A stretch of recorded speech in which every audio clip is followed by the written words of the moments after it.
believers, this is Doc Hogg, and welcome to episode 52 of Comics and Variety.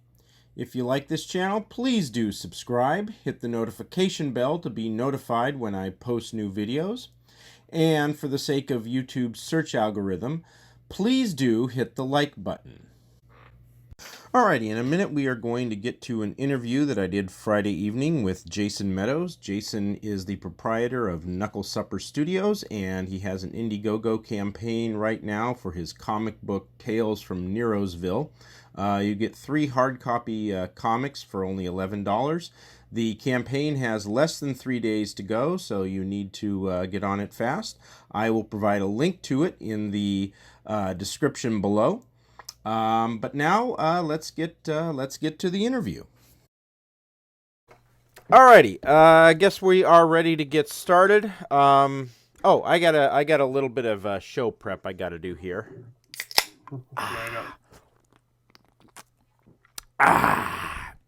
Product placement. Pay me.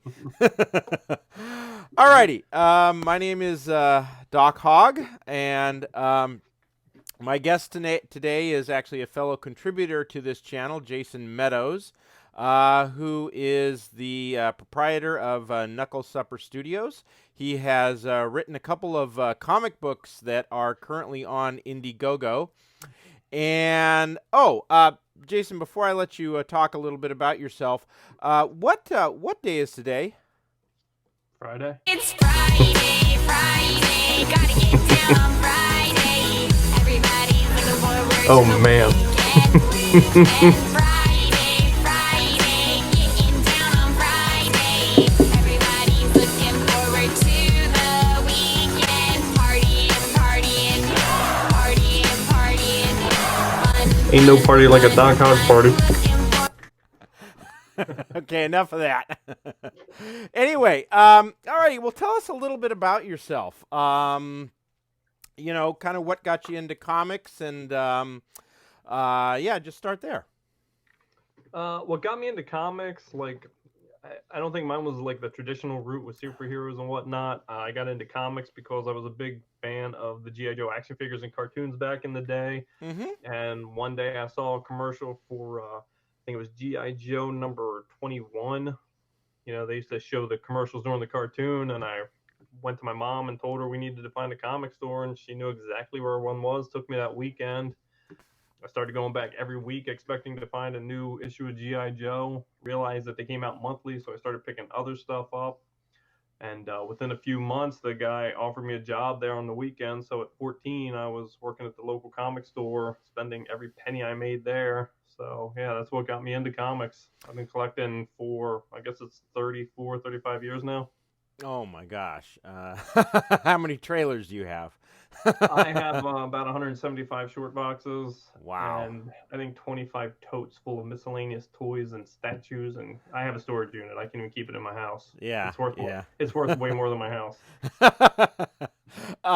What's the most valuable comic book you've got? I have an Amazing Spider-Man number 9, which is the first Electro. Wow. I got that signed by Stan Lee in Pittsburgh. Wow. So, Now, does having him sign it increase or diminish the value? well, it came with the COA. So it came with a certificate of authenticity. So I'm assuming it would increase the value. At some point, you know, maybe I'll get it slabbed, get CGC with the signature sticker on it. But Now, why is your comics? You know, you're kind of creating your own comics universe in this thing called Tales from Neroesville. Why did you call it Neroesville? So it's a long story, but the very first hero I created for my universe was Happy Jack. Okay. Which also turned out to be my nickname later on. My friends all started calling me Happy Jack, but I love Happy Jack. He's my favorite creation, but knowing me, I knew that I would grow bored writing the same character over and over again, and knowing that, you know, you can't just plug all these other characters for different story types and trying to figure out how I was going to do one book with a rotating cast of characters and teams and different story genres. And I was trying to figure out how I was going to do that. And it was around that time Image launched Astro City. And I picked it up and I loved it. And I was like, this is exactly like what I want to do. So what should I call mine? and I kicked it around for a little while, and then one day I just had this vision of like, because I was writing a story of a guy whose life went to crap, so he moved to Neroesville to start over, but it wasn't Neroesville at the time, and I had this vision of him riding a Greyhound bus into the city, and at the city limits they had one of those big "Welcome to" signs, and it said "Welcome to Neroesville," but some kids had spray painted an H over the end, so it said "Welcome to Heroesville." Uh-huh. So it just stuck with me, and that's what I decided to run with. Now, on a recent broadcast, you got into I don't know if you want to call it trouble, but someone pointed out something about the name Neroesville. Do you want to recount that for our viewers? Well, never had I noticed or imagined that Neroesville is one small letter away from being Negroesville until Ethan Van Sciver and Antonio Bryce pointed it out. Uh-huh. And man, when they did, I just kind of sat there with my mouth hanging open. Like, it had never dawned on me, but both of these guys individually picked up on it because Ethan had stumbled over the name like twice before in a super chat, and I didn't really get why because it's kind of straightforward to me. Yeah. And they both said it, and I was like, Jesus, how many other people have like seen this? And and then when I got off, I like went in some private chats I'm in, and the one guy told me, he's like, "Oh yeah, I saw it. I was snorting." I was like, "Oh man." I do kind of feel like now maybe I should do an arc with like some black characters and some black creators, collaborate with them, and maybe do a Tales from Negroesville kind of thing. Oh man. But like, Just I'm pretty yeah, sure hey dude, quit while you're behind, and the race is just about over. But I wanted. I was curious about that. I was just curious if you hit your head when you came up with the name. No, I have taken a lot of blows to the head, but I can't blame it on that. Yeah. It was all me. Okay. Alrighty. Now you're selling 3 comics on your Indiegogo campaign, and you the first 2 are called Lightning Balls Part 1 and 2, and the third is called A Day at the Beach. Give us a brief plot summary of each. Lightning Balls is my send up to 1987 Justice League Blue Beetle and Booster Gold. I've always loved those characters, so I kind of wanted to make my own Blue Beetle and Booster Gold. So the story is when an object of unthinkable power is discovered, Lord Sinisterio, one of Neroesville's baddest of bad guys, wants to claim it for himself. And with that kind of power, he would be unstoppable. But with the city's top tier heroes always one step behind, it falls to Lightning Bug and Airball to save the day. Just a couple of lovable losers trying to make it through and live through it. So, with everything, including themselves, working against them, you can't help but root for them and hope that in the end they can pull it off. A Day at the Beach. Tell us about that. Day at the Beach is kind of a straightforward tale of retribution.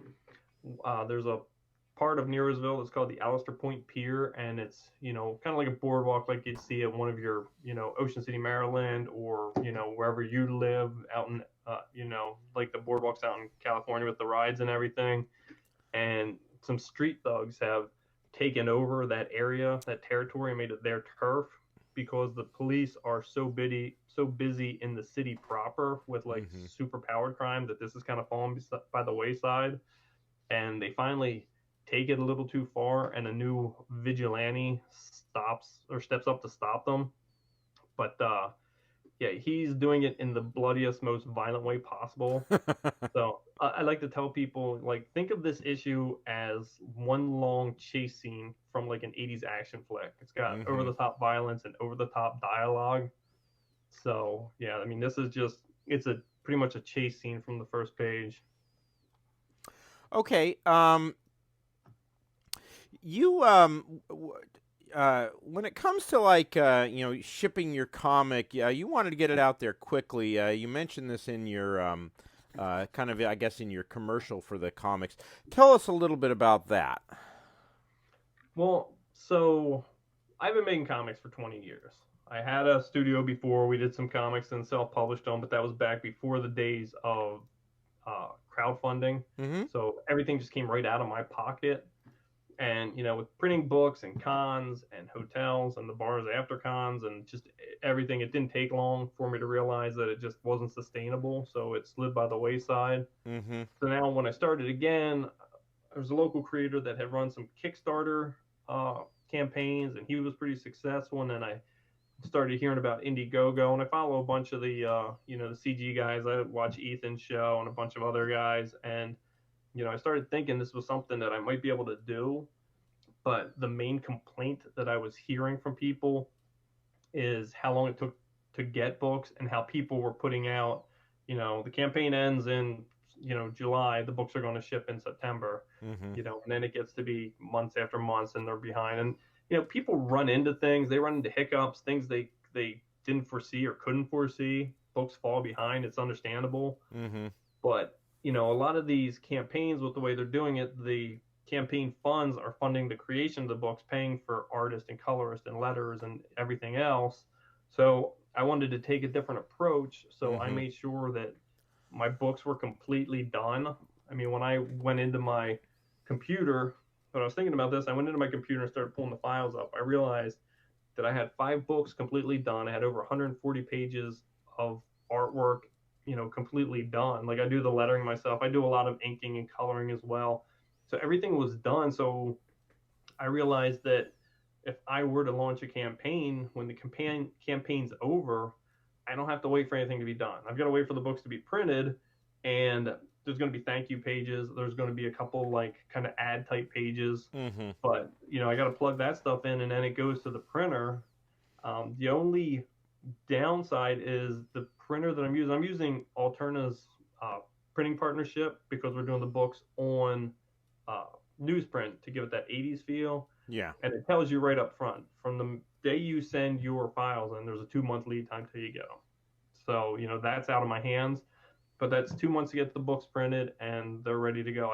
There's no more art to be done, no lettering, no coloring. My files are done. So, I want to be able to turn this around quick, get the books in people's hands so that when I start the next campaign, they know that it's not going to be a long lead time, that, Mm-hmm. I'm trying a different business approach here. Yeah. Yeah. Alrighty. Frankly, I do think that's probably going to be the future of indie comics. Is that more and more people are going to try to have it done, ready to go to the printer, really before they start the campaign, because that's an edge that a number of people like yourself can take at the moment to get more backers, and eventually I suspect that is going to be the future of Indiegogo, because it's kind of it's a quality thing, right? I mean, getting your thing in a timely fashion is an improvement. Getting it in a more timely fashion is an improvement in quality. If you had some tips to for people making their own comics and doing an Indiegogo campaign, what would you what would you tell someone? Well, I mean, are we doing 6 hours tonight? You might be. Well, honestly, one thing I would say is research. Watch other campaigns. Listen to their YouTube channels. I mean, hell, tune into mine over the next few weeks.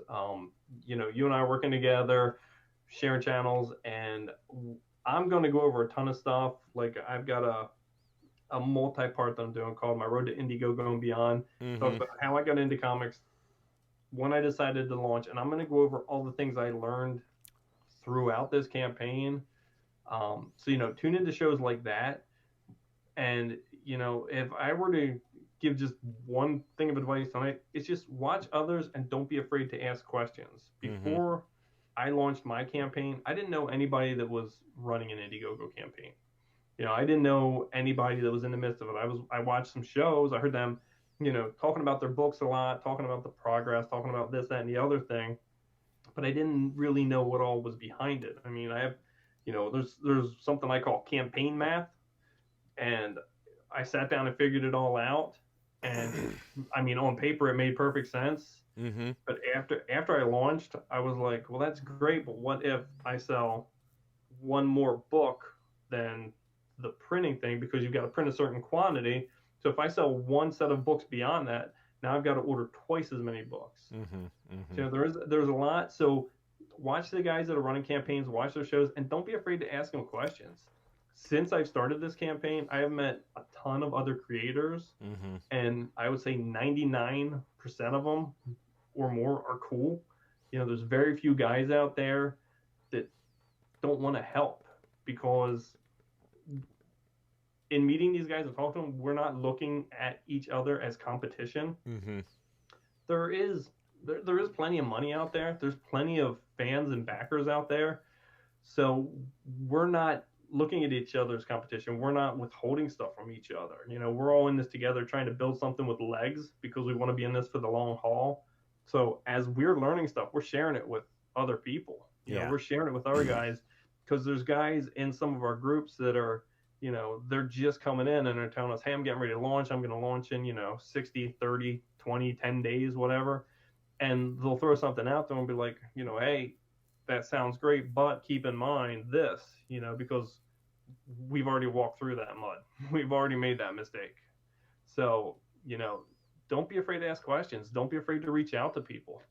There's plenty of people out there that are more than willing to help you. Okay. All right.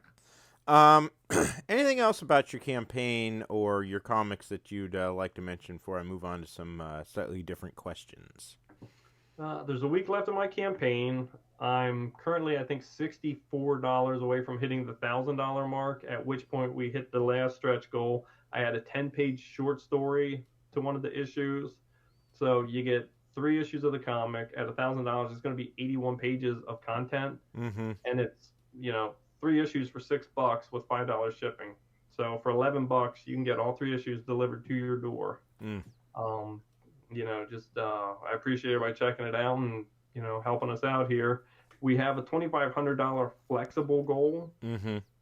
And with a flexible goal, that gives you the option of still fulfilling or, refunding. We're fulfilling no matter what. Even if we don't sell one more thing in the next 7 days or 8 days, we're fulfilling. We've been committed to getting these books out into people's hands, getting readers, building a fan base. So we are fulfilling no matter what. Don't let the $2,500 goal scare you away. So and we'll be providing a link to the campaign in the description below. Who is that behind you? Oh, Norman, my cat over here. Normally, I have a backdrop I put up so you can't see. Right now, my studio is in my bedroom because I haven't finished the studio upstairs yet. So normally I have a rod I put up, and it's a whole, from behind, it's a whole rig. But, it's a nice white curtain behind me so you can't see the cluster. But I had a whole lot going on today, and I just slid in here quick and got everything going. And Norman has been laying there, alternating between sleeping and cleaning himself through the entire show. Alrighty, let's move on to a couple other topics. Do you have some general thoughts about Comicsgate? I mean, where do you think that's going, and do you think that's eventually going to have any impact on some of the major brands like Marvel and DC? Yeah, I mean, I believe in the core principle of Comicsgate that the big publishers don't care about fans. They're making that, ungodly obvious and clear to everyone. They don't care about putting out a solid project. They're not in it to entertain. They don't even care about making money off the comic books anymore. People talk about diversity hires and people don't want to hear it. It's a no-no. But it's clear that it's happening. Yeah. Well, I mean, they just hired Zoe Quinn. I mean, for God's sakes. Yeah. I mean, it's didn't anyone go on the this newfangled creation called the interweb and do a bit of research? Yeah. God.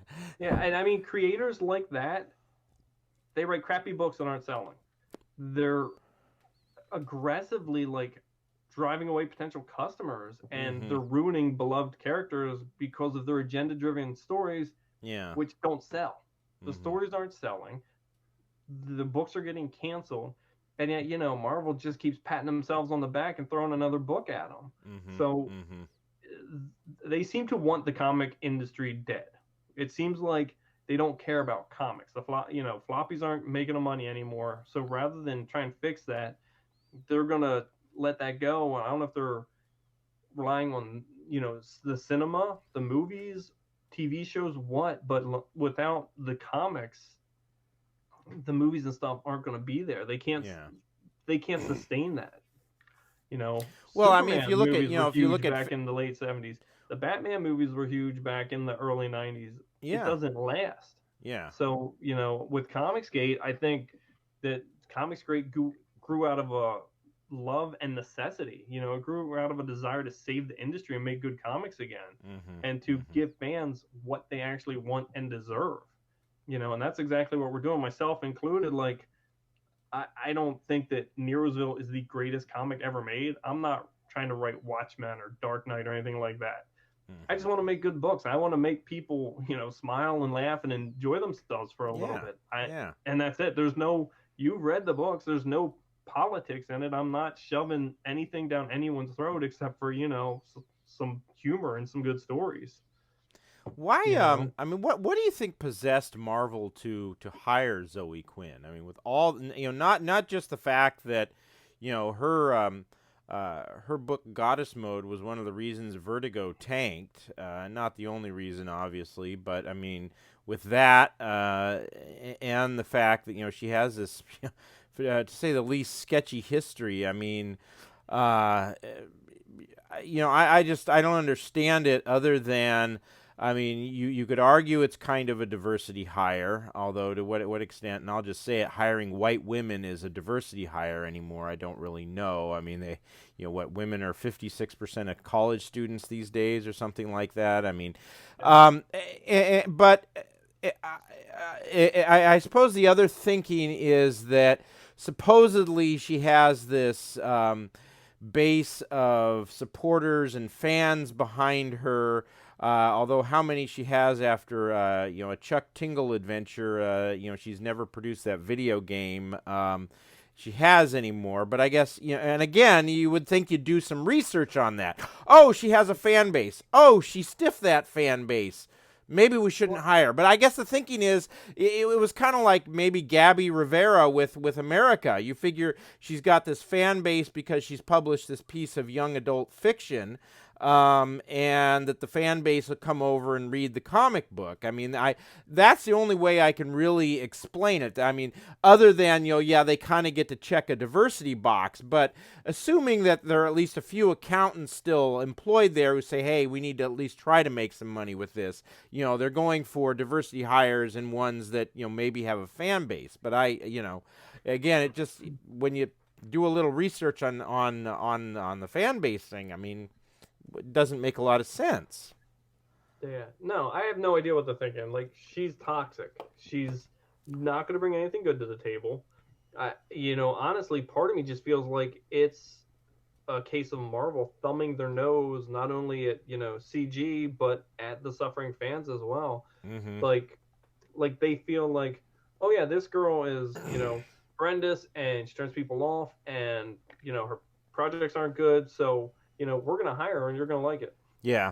I also kind of think Marvel and DC are also kind of playing this game of where some of their more major titles that are their big money makers, they are not, farming out to these diversity hires. I mean, Joshua Williamson has run in Flash and Batman have been very good.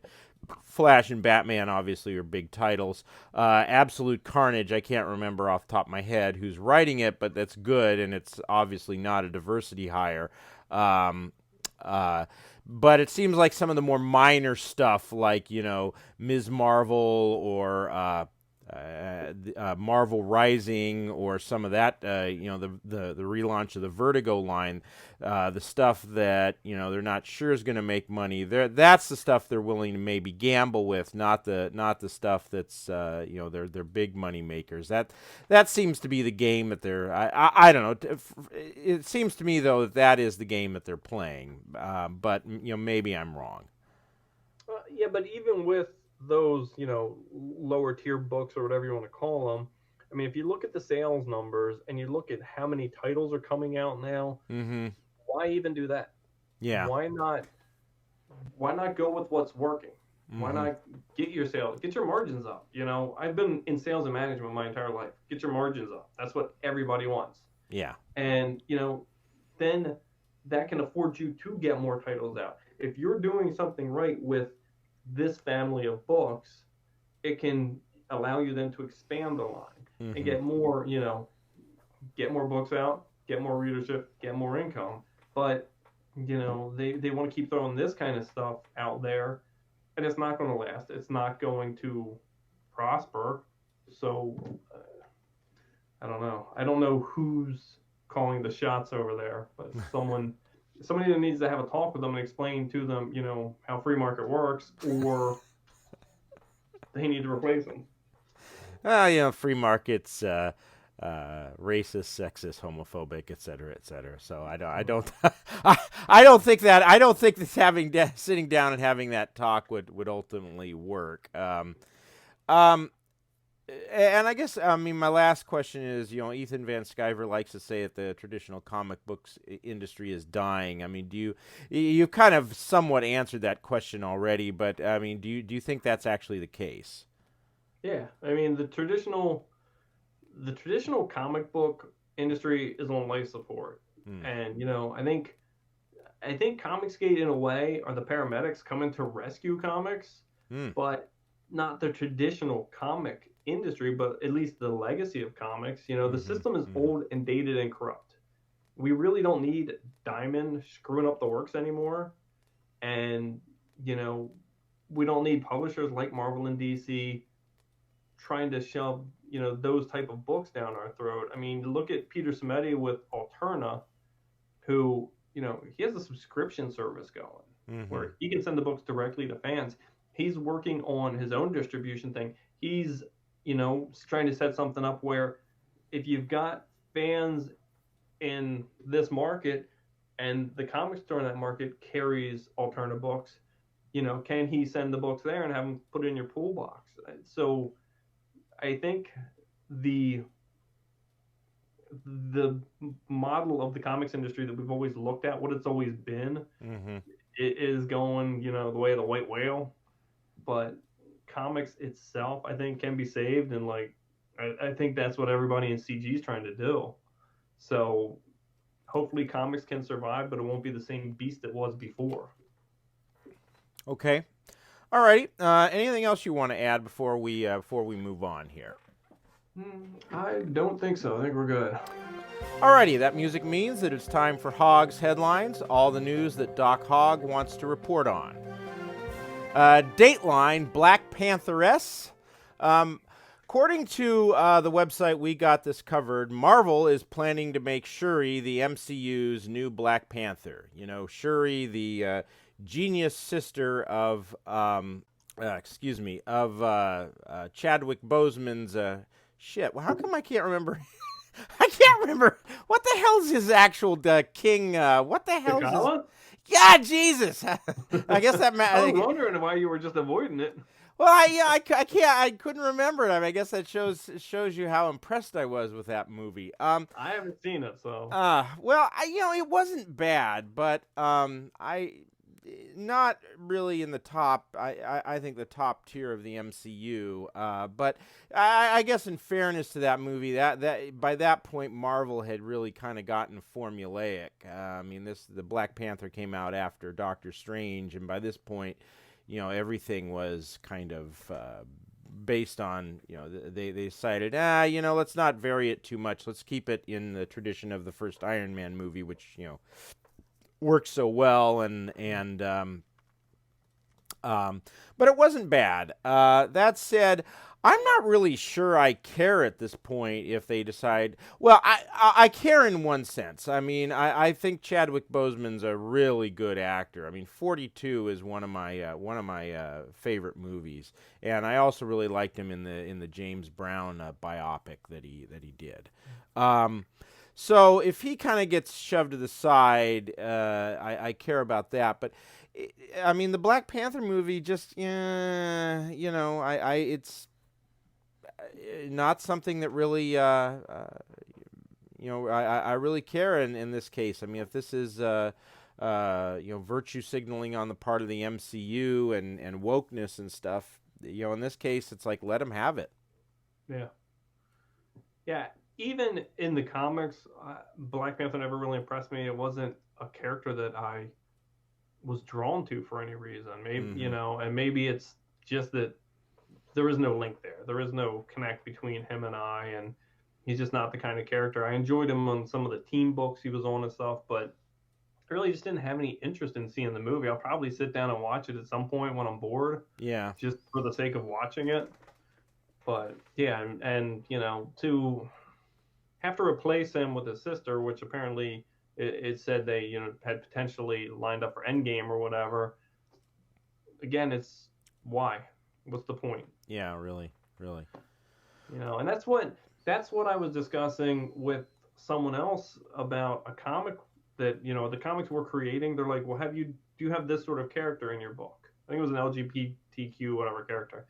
I said, yeah, I do have one, but it suits the character and it drives the story forward.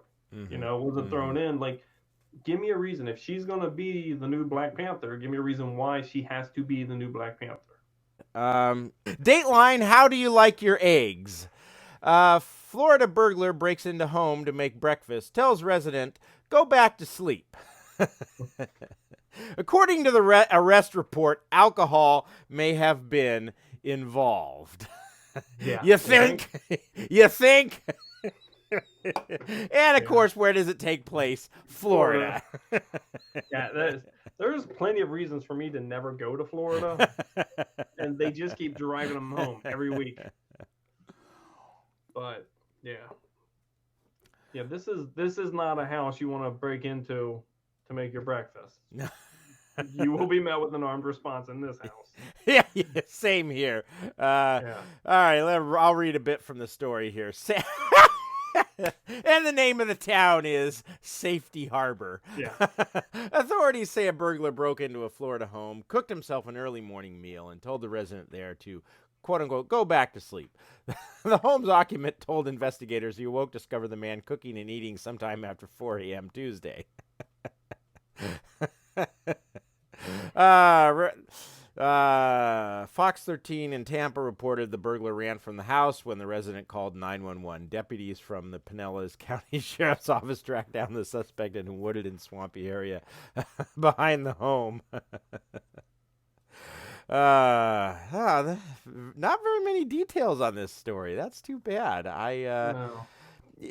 I mean, first of all, how did he get in? I wonder how he got into the house. I mean, if it's Florida, don't you have about 5 and you have half a brain? I mean, who's dumber? You got to wonder who's dumber here, the criminal or the guy who left, the homeowner who left his doors unlocked or a window open or something. Back door unlocked. It's Florida. Yeah. Yeah, no, I am in a small town here in Pennsylvania, and I gotta tell you, I keep my doors locked. Yeah, I the stories just keep coming out of Florida. Isn't it fun? Yeah. My ex-wife's mother moved to Florida, and I used to ask, like, why did your mom move to Florida? And she said, all the nuts roll downhill. Yeah. So yeah, again, no reason to go to Florida. Very true, very true. All righty, I think that'll do it for today. Want to thank Jason for joining us, and Sure. Thank you for having me. You're very welcome. And until next time, have a very nice day. And party